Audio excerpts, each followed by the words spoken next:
네, 강프로입니다. 삼성전자 보겠습니다. 자, 금요일날 2.3% 상승해서 끝났습니다. 여기 보면 7월 3일날 5%대 상승을 만들어 놓고 64,000원까지 땡겨놨습니다. 그리고 나서 거의 한 일주일 정도 조정 구간을 만들어 냈는데 그 이후에 다시 62,000원대까지 올라왔습니다. 제가 그동안 긍정적인 내용이라고 이야기를 드렸었던 것 중에 제일 긍정적이라고 봤었던 내용은 상법 개정이었습니다.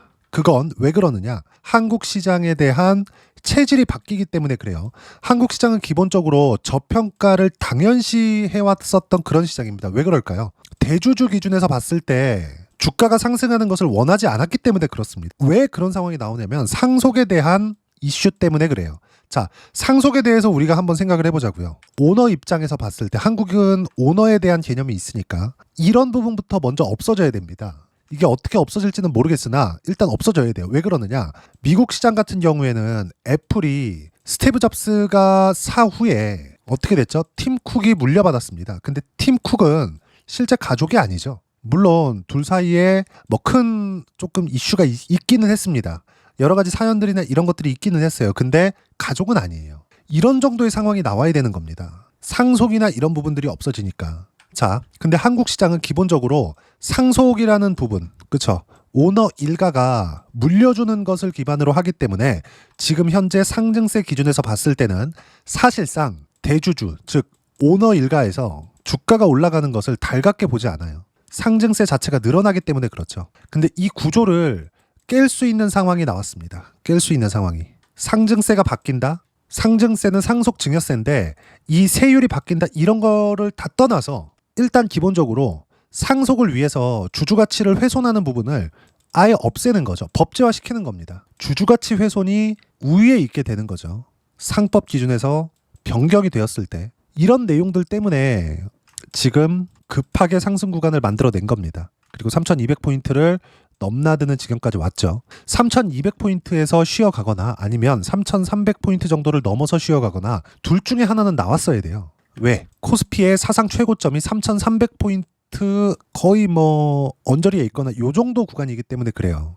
주가는요, 선반영합니다. 선반영한다는 건 실적이 좋아서 올라가는 게 아니라 앞으로 실적이 좋아질 수 있는 환경이 되었을 때 그럴 때 올라갑니다. 그럴 때. 미래 가치를 반영하기 때문에 그래요. 근데 이 미래 가치가 실적뿐만 아니라 주주의 이익에, 그쵸? 주주의 이익에 반하지 않는 오너의 액션이 포함되었을 때 이걸 하려면 일단 상법 개정이 돼야 되는데 작년부터 이야기가 되었었던 밸류어 프로그램입니다. 이 밸류는요, 실적이 좋아서 올라가거나 그런 게 아니에요. 주가는 성장을 기반해서 올라가는데 지금 한국 시장은 삼성전자뿐만이 아니라 사실상 이 몇 종목들 제외하고는요, 사실상 성장이라는 이 키워드를 놓고 보면 많이 떨어져 있는 것이 사실입니다. 근데 기본적인 자산 가치에도 미치지 않는 가격대를 형성하고 있었던 게 문제예요. 지금 3,300포인트까지 올라와 보니까 코스피 코스닥의 움직임을 보잖아요. 어느 정도까지 저평가되어 있는지를 보면 알 수 있어요. 자, 보세요. 3,175포인트 기준에서 PBR이 1.07배 수준입니다. 그리고 PER 기준에서 14.53배예요. PER이 높아지면 높아질수록 고평가된다고 생각을 하실 텐데 그러면 그럴수록 어떤 부분이 많이 들어오는 거냐? 고평가됐기 때문에 팔자, 그게 아니라 미래 가치를 반영하는 수급이 들어오고 있는 겁니다. 주식이 올라가려면 돈이 들어와야 되니까, 매수세가 들어와야 되니까. 이 두 가지 같은 말 아닙니까? 그쵸? 근데 그동안은 매수세가 들어오지 않았었던 부분이, 자, 생각해 보세요. 오너는, 그쵸? 대주주 기반이죠. 주가가 올라가는 것을 원치 않아요. 그러다 보니까 올라가는 이 상황에서 자꾸 무언가를 합니다. 찢었다 다시 붙이고 지주회사를 통해서 지배하려고 하고. 왜? 적은 비용으로 그룹 자체를 지배할 수 있으니까. 그리고 쪼개기 상장 있죠. 카카오 같은 거 사실상 쪼개기 상장 얼마나 잘합니까? 우리 사주한테까지 주식을 팔아먹어요. 이 정도의 기업이라는 거죠. 근데 카카오가 최근에 엄청나게 상승을 한 이유도 상법 개정 관련된 내용이 있기 때문에 그래요. 더 이상 이런 것들 못하게 될 수도 있겠다. 로컬 기업으로서는, 그쵸? 로컬에 깔려있는 인프라 자체로는 카카오를 사실상 따라오기가 어렵잖아요. 네이버보다 사실상 카카오가 로컬 인프라 자체는 잘 돼 있습니다. 그런데도 불구하고 아무리 성장성이 훼손됐다고 하더라도 카카오가 뭐 70%, 80%씩 이렇게 떨어졌었던 이유는 높은 곳에서 떨어져 있는 것이기도 하지만 무엇보다 쪼개기 상장으로 인해서 카카오 뱅크뿐만이 아니라 카카오페이까지 쪼개버렸잖아요. 그러면서 뭘 만들었습니까? 카카오에 대한 가치 자체를 낮춰버렸죠. 올라간다고 해서 좋아질 게 없으니까. 그쵸? 그룹사 전체를 지배할 수 있으니까. 삼성전자도 여기에 피해갈 수 없었던 거죠. 근데 상법 개정이 진행이 되었을 때는 기본적으로 자산 가치 이상의 평가는 받을 수 있다. 우리가 부동산을 한번 생각해 볼게요. 강남 아파트가 여러 가지 고급 자재들이 들어간다고 쳐보겠습니다. 그러면 이 강남 아파트가 아무리 고급 자재가 들어간다고 해도 국민 평형이라고 하면 85짜리 그리고 조금 더 큰 뭐 104나 뭐 105짜리 이런 것들 기준에서 봤을 때 사실상 뭐 50억, 60억, 70억 이렇게 가잖아요. 이 정도 가격이 들어갈 만큼의 원가가 나오겠냐. 아무리 마진을 쳐주더라도 이 정도 가격이 맞느냐. 이거 다 뭐예요? 프리미엄을 받고 있는 거잖아요. 입지에 대한 프리미엄. 그렇죠? 근데 주식시장은 뭐예요? 미래 가치에 대한 프리미엄. 앞으로 실적이 지금보다 더 좋아질 수 있다는 기대감. 이게 뭐예요? 성장. 성장을 기반해서 움직였었는데 삼성전자는 지금 성장성이 꺾여 있는 것은 사실입니다. 근데 삼성전자의 최대 강점이 있어요. 어떤 부분이 있죠? 돈, 그리고 인프라. 그렇죠? 아무리 성장성이 떨어지고 HBM이나 뭐 파운드리 쪽에서 지금 고전을 하고 있다고 하더라도 HBM 기준에서 보더라도요. 뭘 만들어 놨습니까? AMD와의 협업. 그렇죠? 지금 새로 진행이 되고 있는 AMD의 MI350 그리고 MI350X 이쪽은요. 삼성전자 HBM3E가 들어갑니다. 그리고 AMD의 판매가 어느 정도 되는 것과는 상관하지 말고 엔비디아가 압도적으로 좋기는 해요. 근데 유일하게 엔비디아의 기성품으로 비빌 수 있는 거. 브로드컴은 맞춤이거든요. 그게 아니라 범용적으로 사용할 수 있는데 하드웨어 성능으로 비빌 수 있는 거. AMD 말고는 없습니다. 근데 하드웨어 성능이 최소한 판매량을 떠나서 엔비디아에 비해서 8R이나 9R 정도까지만 만들어 놓는다고 하더라도 지금은 사실상 같은 값을 쳤을 때 비등하게 가거든요. AMD에서 가격을 낮추죠. 근데 AMD 라인업에서 최소한 8R이나 9R까지 올라올 수 있어요. 충분히. 엔비디아가 강세를 보이는 건 쿠다 생태계 때문이거든요. 물론 하드웨어 성능도 압도적으로 진행 중인 게 있지만 이거 조금 복잡하게 이야기를 드리면 칩넷이라는 것도 한몫합니다. 엔비디아에서 잘했었던 건 원칩을 만드는 거였어요. 근데 이번에 블랙엘 다음 버전 그리고 블랙엘부터는 어떤 부분이 나와요? 칩넷 두 개의 칩을 갖다 붙입니다. 근데 이런 부분들은 AMD에서 지금 진행하고 있는 부분과 일맥상통해요. 엔비디아에서도 원칩으로 하나의 칩으로 성능을 향상시키는 것에는 한계가 왔다는 거예요. 전기를 더 먹일 수 없으니까 당연히 한계가 있을 수밖에 없겠죠. 이 부분에 대해서 이야기를 드리는 거예요. 무슨 얘기냐면 AMD와의 협업으로 인해서 MI350이나 MI350X에 그쵸? 여기 말씀드렸었던 내용 여기에 삼성전자 HBM3E가 들어간다는 건 4, 4E, 5, 5E 이렇게 계속해서 진행할 수 있고 그러면 그럴수록 엔비디아 쪽의 문도 열릴 겁니다. 엔비디아와 삼성전자의 관계는 사실상 좋을 수가 없는 게 엔비디아가 과거에 GDDR을 만들어 달라고 삼성전자에 왔습니다. 근데 삼성전자에서는 부장급이 나가서 만나줬어요. 삼성전자가 많이 건망을 떨었죠. 근데 그것도 이제는 옛날 말이고 HBM에 대한 수급 자체가 너무 부족해요. 너무 부족하기 때문에 지금은 삼성전자가 최소한의 퀄리티 보장만 된다면 엔비디아 쪽의 문도 열립니다. 이거 어쩔 수가 없어요. 생산량을 맞춰야 되니까. 지금 빅테크를 포함해서 전 세계적으로 다 필요로 하고 있기 때문에 그래요. 그래도 부족합니다. 이런 상황이라는 거죠. 근데 삼성전자가 실사용으로 어떻게 진행되는지 확인할 수 있는 길이 열렸다. 최소한 적자를 보고 가진 않잖아요.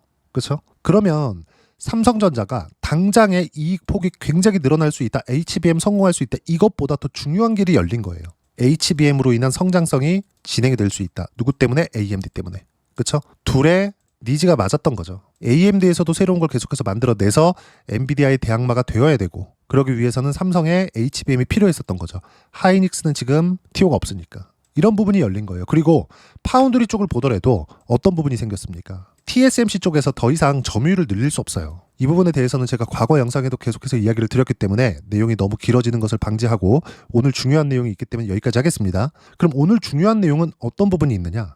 삼성전자가 파운드리 그리고 HBM 이 두 가지 내용만큼 중요한 사업부를 열었습니다. 그게 뭐예요? 투자를 진행하는 건데 이 내용입니다. 자, 삼성이 구미에다가 120메가와트급 AI 데이터 센터를 짓기로 결정을 했습니다. 투입 금액은 한 8조 원 정도 나와요. 이 정도 금액을 원샷에 투자할 수 있는 국내 기업은 사실상 삼성전자 말고는 없죠. 삼성전자가 지금 가장 강점으로 꼽을 수 있는 게 뭐예요? HBM 파운드리. 이것도 맞아요. 근데 그것보다 더 중요한 거, 엄청난 현금 여력입니다. 100조 이상 현금을 가지고 있어요. 가용할 수 있는 부분이.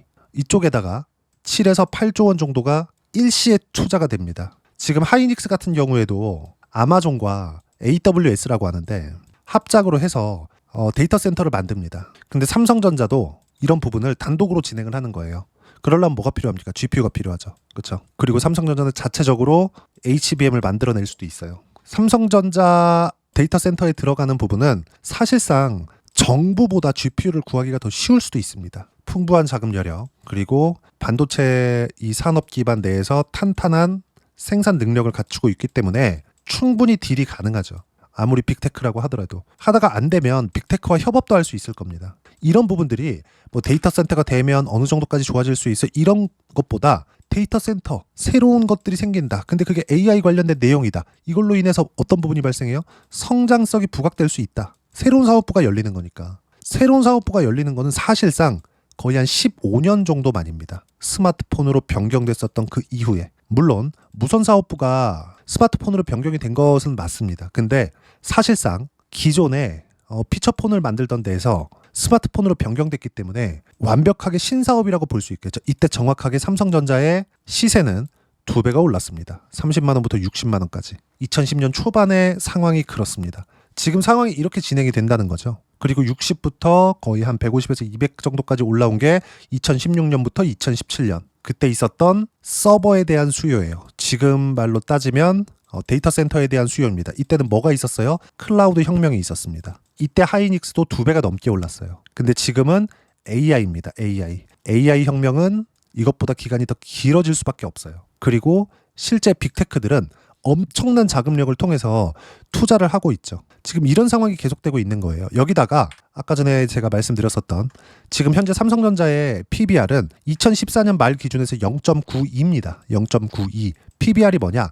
프라이스, 북밸류, 레이시오예요. 가격, 장부가치, 비율. 가격과 자산의 비율입니다. 1이 됐을 때 삼성전자가 가지고 있는 자산 가치에 맞는 시가총액이라는 거예요. 근데 삼성전자의 지금 PBR은 얼마예요? 0.92. 그리고 이번 분기에 주가가 조금 올라서 0.98입니다. 지금 이런 상황이에요. 기본적으로 코스피의 PBR이 이제 1배를 넘겼습니다. 3200에서 3300 사이가 되었을 때. 참고로 말씀드리자면 나스닥의 평균 PBR은 3배 가까이 됩니다. 지금 정부를 지지하시는 분들도 있고 지지하지 않으시는 분들도 있을 겁니다. 근데 그런 것들 다 빼고 만약에 상법 개정이 지금 첫 번째 안이 통과가 되었고 당연히 통과가 될 수밖에 없죠. 사실상 그냥 한다고 하면 하는 겁니다. 여기서 상법 개정의 다음 버전이 지금 진행이 되고 있어요. 간단하게 생각하시면 됩니다. 삼성전자의 PBR이 2배까지는 올라갈 수 있다. 그랬을 때는 삼성전자의 가격대는 12만 원까지는 충분히 올라갈 수 있고 여기다가 플러스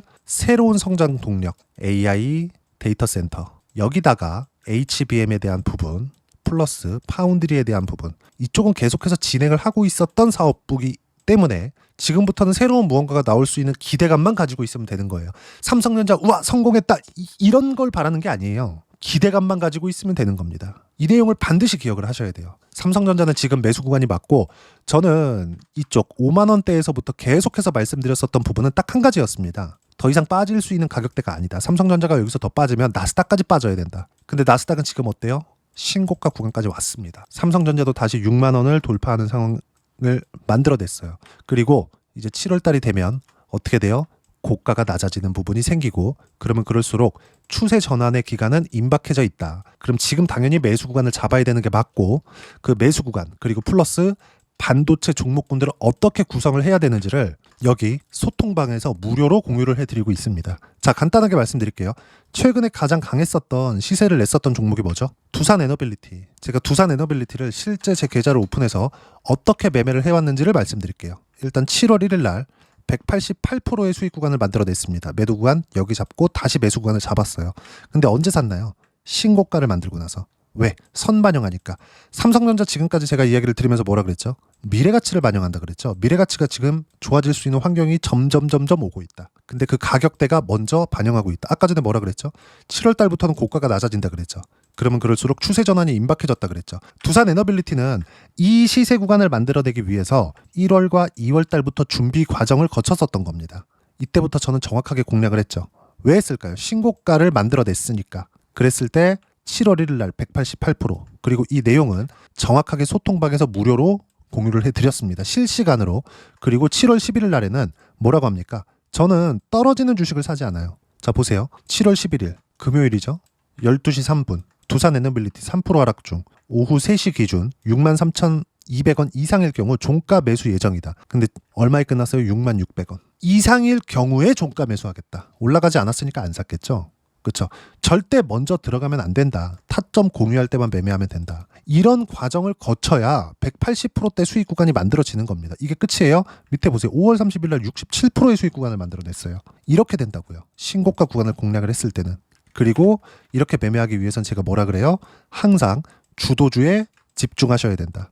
주도주는 지금 원전, 조선, 바이오, 반도체 플러스 카카오. 여기엔 네이버 포함입니다. 이건 왜 그래요? 상법 개정 때문에 그래요. 그리고 삼성전자도 엄청난 수혜를 입게 될 거예요. 딱 PBR 200까지만 가면 됩니다. PBR 200라고 가더라도 전 세계 평균치도 못 가는 거예요. 이 정도까지는 충분히 올라갈 수 있다. 자, 그러면 삼성전자가 갈 때 삼성전자 혼자 가나요? 아니죠. 관련주들 올라가죠. 뭐 관계가 이렇다 이런 것들 다 빼고 삼성전자 갈 때 당연히 하이닉스 가는 거고 그럴수록 한미반도체 가는 겁니다. 한미반도체 같은 경우에도 그래요. 삼성전자가 바닥 구간에 왔기 때문에 제가 어떻게 했나요? 한미반도체를 확인하고 매매한 결과 7월 1일 날 동일하게 13%대 수익 구간에 끝냈습니다. 이것뿐만이 아니에요. 관련돼 있는 종목군들을 꾸준하게 매매할 수 있어야 돼요. 이수 페타시스 같은 경우에도 지금 초강세를 보이고 있죠. 저 언제 샀나요?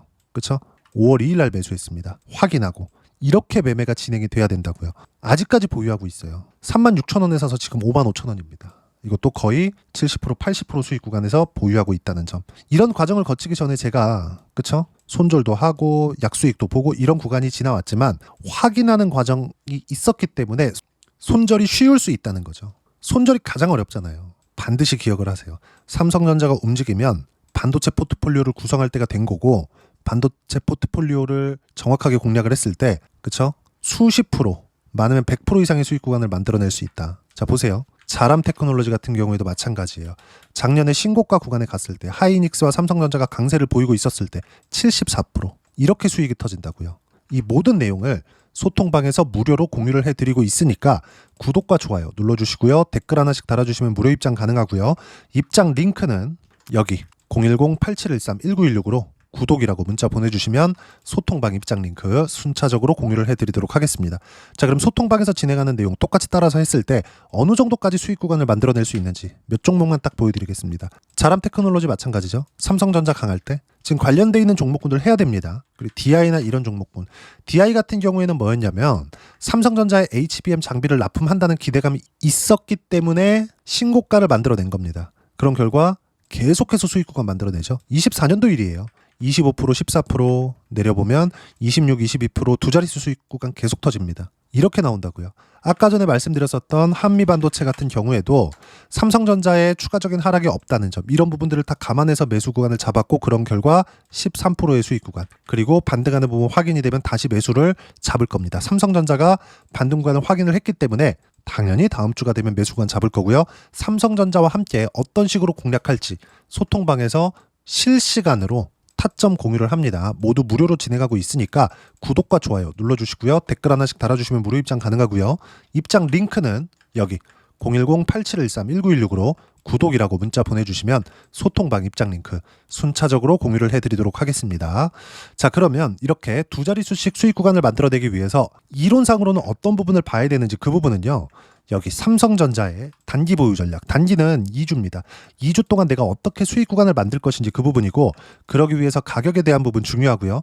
가격에 대한 이해가 되었을 때 주도주, 신고가 두 가지 내용에 대한 이해가 될 거예요. 이 두 가지 내용 모두 무료로 공유를 해드리도록 할 테니까 구독과 좋아요 눌러주시고요. 010-8713-1916으로 삼성전자라고 문자 보내주시면 단기 가격 전략 함께 공유해드리도록 하겠습니다. 자, 정말 어려운 시장입니다. 올라갈만 하니까 최근 며칠 보면 나스닥도 약간 고가에서 휘청휘청 거리는 것 같고 한국 시장도 조금씩 조정 구간을 만들어내고 있는 것 같아요. 근데 단기간에 많이 상승폭이 있었기 때문에 당연히 필요한 조정을 받고 있는 거다. 지금은 매수 구간이 맞습니다. 근데 여기서 삼성전자가 상법 개정 관련돼서는 카카오만큼의 수혜를 입게 될 겁니다. 전 10만 원 충분히 넘어간다고 보고 그 시작점이 지금이라고 생각하고 있어요.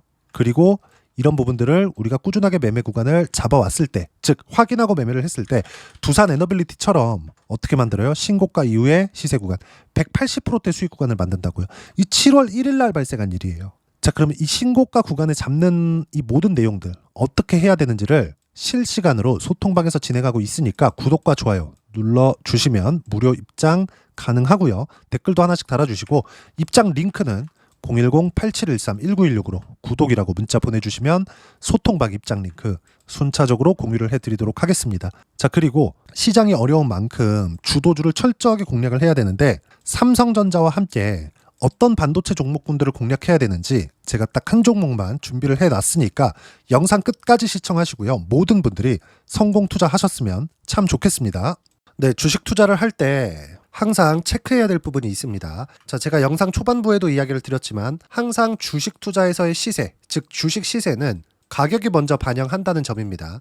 자, 어떤 호재나 악재를 찾으실 텐데 그런 호재나 악재를 찾아서 우리가 매수와 매도를 반복했을 경우에는 주식 시세가 올라가는 과정에서 꼭 내 것만 털리고 올라가는 경우가 비일비재했을 겁니다. 제가 매매를 했었던 종목군들 중에서 어떤 식으로 시세가 진행되고 연결이 되기 시작했었는지 그 부분에 대해서 한번 체크를 해보고 넘어가도록 하겠습니다. 자, 제가 먼저 조회를 눌러서 이야기를 드릴 텐데 이렇게 조회를 눌러서 먼저 보여드리는 건 조작이 불가능하다는 걸 먼저 보여드리는 거고요. 자, 내용 한번 보겠습니다. 자, 재룡산업 시세 구간, 올라가는 구간 확인하고 나서 매매를 한 경우에 34%대 수익 구간. 자, 다음 종목 한번 보겠습니다. 한화오션 신고가 이후에 다시 상승하는 구간, 그리고 수익 구간은 57%까지 늘어나는 부분이 있습니다. 공통점이 있다는 겁니다. 먼저 돌려보면서 이야기를 드리도록 할게요. ABL 바이오. 자, 이것조차도 마찬가지죠. 시세 이후에 다시 큰 폭의 급등 구간, 그리고 76%까지 시세 구간이 발생했다는 점. 어떤 종목이든 가격대가 올라가는 부분이 먼저 나왔다는 게 핵심 포인트예요. 자, 다음 종목 보겠습니다. 자, 자람 테크놀로지입니다. 어떻습니까? 이것조차도 마찬가지죠. 74.8%의 수익 구간을 냈는데 단 3일 걸렸습니다. 시세가 나왔었던 구간은 동일하게 신고가 이후에 발생했다는 점. 그리고 마지막으로 두산 에너빌리티. 두산 에너빌리티도 계속해서 상승 구간을 만들어가고 있지만 당연히 신고가 이후에 시세가 나오고 있다는 점. 호재나 악재 때문에 이 내용으로 인해서 주가가 올라가는 것은 맞지만 어디든 간에 가격이 먼저 반영하는, 즉 신고가 구간 이후에 50%, 60%, 70%대 수익 구간이 나올 수 있다는 점. 자, 우리가 세력들도 아닌데 계속해서 시장을 추적 관찰할 수 없겠죠. 가장 효율적으로 볼 수 있는 방법에 대해서, 그리고 거기에 맞는 종목을 딱 한 종목만 준비를 해왔습니다. 자, 첫 번째 주도주 공유에 대한 부분인데 수익률 기대치는 15에서 30% 안쪽으로 잡는다. 물론 추가적으로 상승할 수도 있겠지만 허황되게 200% 올라간다, 300% 올라간다, 이렇게 보기 위해서는 우리가 충분한 시간 투자가 필요합니다. 하지만 우리가 정작 조정이 오기 전에 안정적으로 보유할 수 있는 그 시간은 길어봤자 2주 안에 끝내야 되는데 그 안에 나올 수 있는 조정 구간까지 포함해서 나올 수 있는 수익률 기대치는 15에서 30%가 적당하고 시장에 도움이 있었을 때 추가적으로 상승을 하는 겁니다. 자, 그러면 이 세 가지 조건을 만족해야 됩니다. 자, 첫 번째, 직전 3개월 가장 강했었던 업종. 아까 전에 말씀드렸죠? 신고가 구간에 있었던 종목군들이라는 점. 자, 그리고 3개년 연속 순이익, 즉 단기 순이익 전망치가 증가하는 거지 실제 실적이 좋아지면 주가는 이미 높은 위치에 있는 겁니다. 단순히 가격이 올라갔다고 해서 높은 위치에 있다는 게 아닙니다. 무슨 얘기냐? 실적이 올라간 만큼 주가가 그만큼 올라와 있다면 그건 비싼 주식이 되겠죠. 앞으로 나올 수 있는 예상치에 대한 실적보다 주가가 더 낮은 위치에 있어야 돼요. 하지만 가격이 올라가는 건 다른 거다. 그래서 전망치가 증가한 종목을 찾자.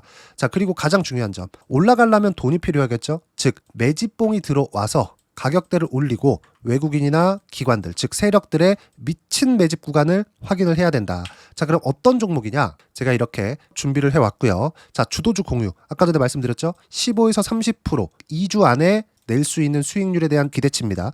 자, 그리고 이렇게 준비해온 종목에 대한 부분은 자, 폭등 전에 꾸준하게 매집 구간이 발생했다는 점, 그리고 상승하는 구간에서도 계속해서 거래 대금이 늘어나고 있었다는 점, 그리고 직전 3개월 내 신고가 돌파 종목, 그쵸? 분명히 시장이 어떤 상황이든 간에 주가가 올라가는 상황이 나와야 되고 올라가는 과정 안에서 반드시 거래대금은 늘어날 수밖에 없습니다. 자, 그리고 지금 현재 시세가 나오기 전 마지막 매수 기회 구간에 있습니다. 여기서 가장 중요한 건 올라가는 구간에서 거래가 늘어난 거 보이죠? 그리고 옆에 제가 세력들의 매수세를 체크한 내용을 보시면 올라가는 구간별로 거래대금이 늘지만 올라갈 때 외국인과 기관의 매수세가 지속적으로 들어왔다는 점.